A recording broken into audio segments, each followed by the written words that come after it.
WordPress Waker মেনুর video টিউটোরিয়ালে আমি মোহাম্মদ সাজ্জাদ হোসেন আপনাদের স্বাগত জানাচ্ছি। ওয়াকার মেনুটা কি? আসলে ওয়াকার মেনুটা হচ্ছে আমাদের মেনুর নিচে একটা ডিসক্রিপশন অথবা টাইটেল যাই বলেন না কেন, যেটা নিচে আমাদের শো করে। দেখেন এই সাইটের নিচে অ্যাবাউট আছে, নিচে আছে কোম্পানি ডিটেলস, হোমের নিচে ওয়েলকাম, এরকম। যেমন আমাদের এই সাইটে কিন্তু কিছু নেই, অথবা আমাদের মেনু অপশনেও গেলে দেখা যাবে এখানে ওই রকম কিছু নাই। কিন্তু আমরা কাস্টম কোডের মাধ্যমে এই ডিসক্রিপশনে লেখাটা আমাদের মেনুর নিচে নিয়ে আসবো। এমনি লিখলে আসে না, লিখলাম, লেখাটা নাই। কিন্তু যখন আবার আমরা এই জিনিসটা টাইটেলে দিব,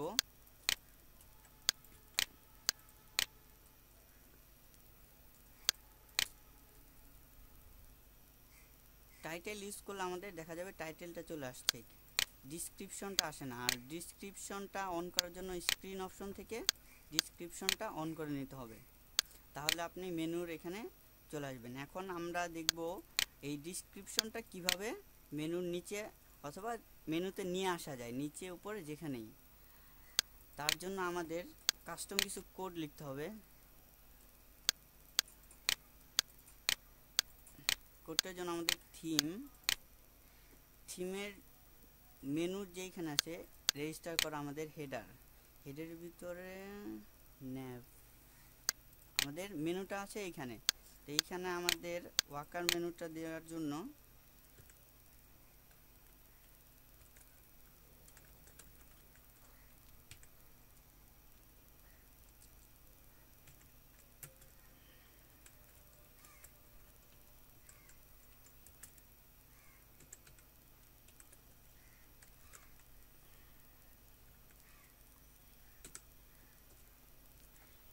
এটা দিয়ে নতুন একটি অবজেক্ট বানালাম এবং এই অবজেক্টটাকে এখানে কল করে দিতে হবে।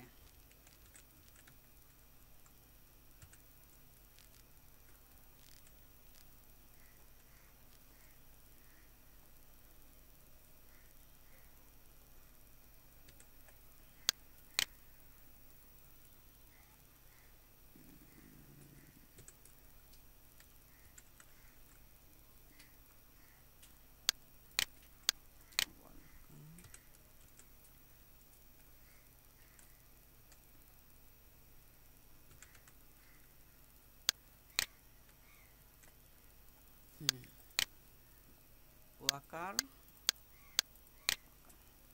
এখন সেভ করার পরে আমাদের ফাংশনস পিএইচপিতে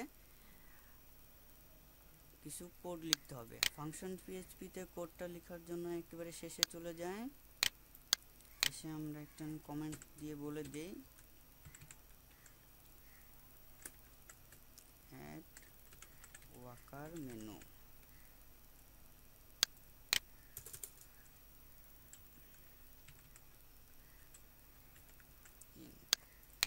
এখানে আমাদের যে কোডটা হবে সেটা আমাদের ডব্লিউপি ইনক্লুডের ভিতরে দেওয়া আছে। ন্যাব টেমপ্লেট নামে আমাদের যে ন্যাব মেনু টেমপ্লেট ডট পিএইচপি ফাইলের ভিতরে দেওয়া আছে ক্লাস ওয়াকার থেকে।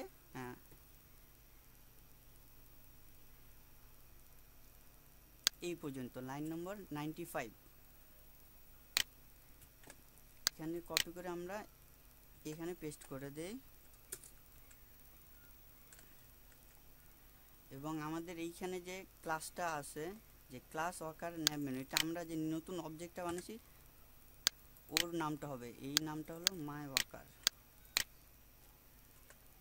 ওয়াকার দিলাম। এখন আমাদের নিচে একটু কাজ আছে, এখানে আইটেম আউটপুট দিয়ে আমাদের মেনুতে কি কি জিনিস দেখাবে তার আউটপুট দেখানো হয়েছে। তাই এখানে আমরা নতুন একটা লাইন অ্যাড করে দিই যে আমাদের ডিসক্রিপশন দেখাতে হবে।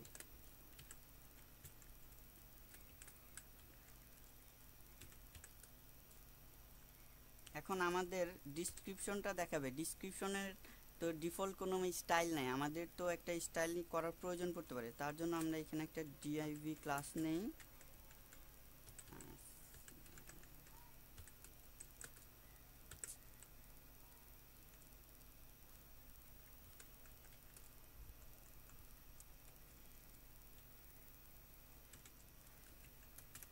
এখানে আমাদের আইটেমটা কি হবে,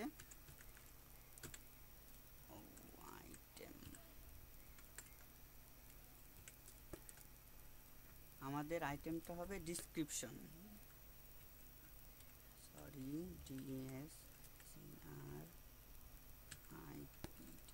ডিসক্রিপশন। এখানে আমরা ডিআইবিটা এখন ক্লোজ করে দিই, সরি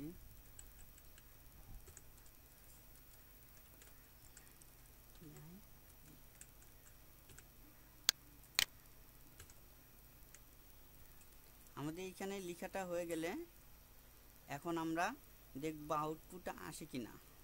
দেখি কোনো প্রকার এরর না হলে তো আউটপুট আসার কথা। আসতেছে না, ও সরি এখানে আউটপুট হবে, আউটপুট। এখানে আমাদের দুইটা মেনু চলে আসছে, কারণ এখানে আমি দুইটাতে ওয়ার্ডপ্রেসে দিয়েছি। এখন যদি আমি ফটোশপে একটা ডিসক্রিপশন দিয়ে দেই, অ্যাবাউট ফটোশপ, যদি সেভ করি তাহলে দেখা যাবে আমাদের এখানে ফটোশপেটাও চলে আসছে। কিন্তু আমাদের এখানে একটু স্টাইল এটা ছোট করা প্রয়োজন ছিল, ফন্ট সাইজ। দেখি আমরা এখানে একটু স্টাইল করব।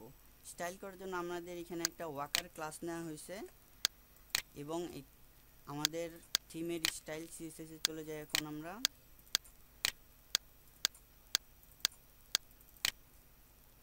স্টাইল সিএসএস এর যে কোনো এক জায়গায় নেভিগেশনের ভিতরে আমরা রাখি, এখানে লিখে দেই Waker.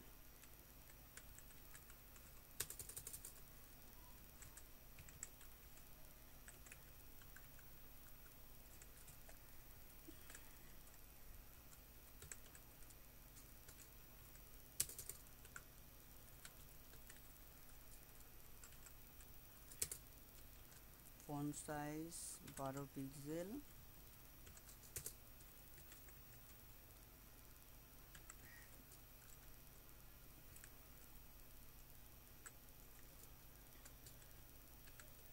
Margin top -5 pixel, margin left 9 pixel. এখন আমরা রিলোড দিলে দেখা যাবে একটু সুন্দর হয়েছে। মার্জিন টপটা মনে হয় একটু করলে ভালো হবে।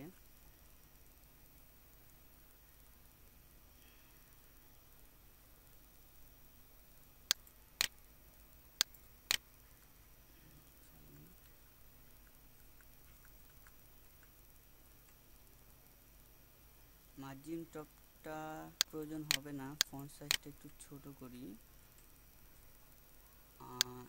এখন মার্জিন টপটা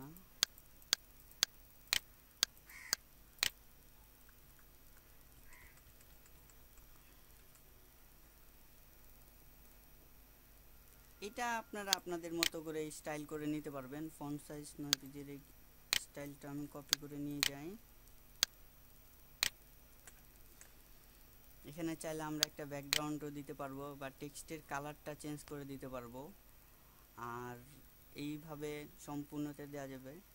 এখন আপনাদের একটা জিনিস দেখাই, যে এইখানে অথবা আমাদের ডিফল্ট মেনুতে কিভাবে একটা লগইন বা রেজিস্ট্রেশন সবসময় থাকবে।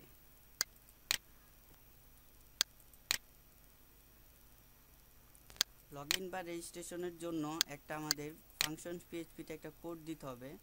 কোডটা আপনাদেরকে আমি দিয়ে দিব ফাংশন পিএইচপি শেষের দিকে আমরা কোডটা লিখে দিই। আর এইখানে কোডের থিম, এখানে শুধু থিম লোকেশনটা আমাদের মেনু যে লোকেশনটা আছে, যে মেনুতে চাচ্ছেন সেই মেনুটা দিয়ে দিবেন, তাই শো করবে। দেখি আমরা এখন রিলোড দিয়ে এখানে লগ আউট চলে আসছে। এটা মেনুতে লগ আউট করলে দেখবেন এখানে অটোমেটিক একটা লগ ইন চলে আসবে। এখানে ক্লিক করে আপনি লগ ইন করতে পারবেন।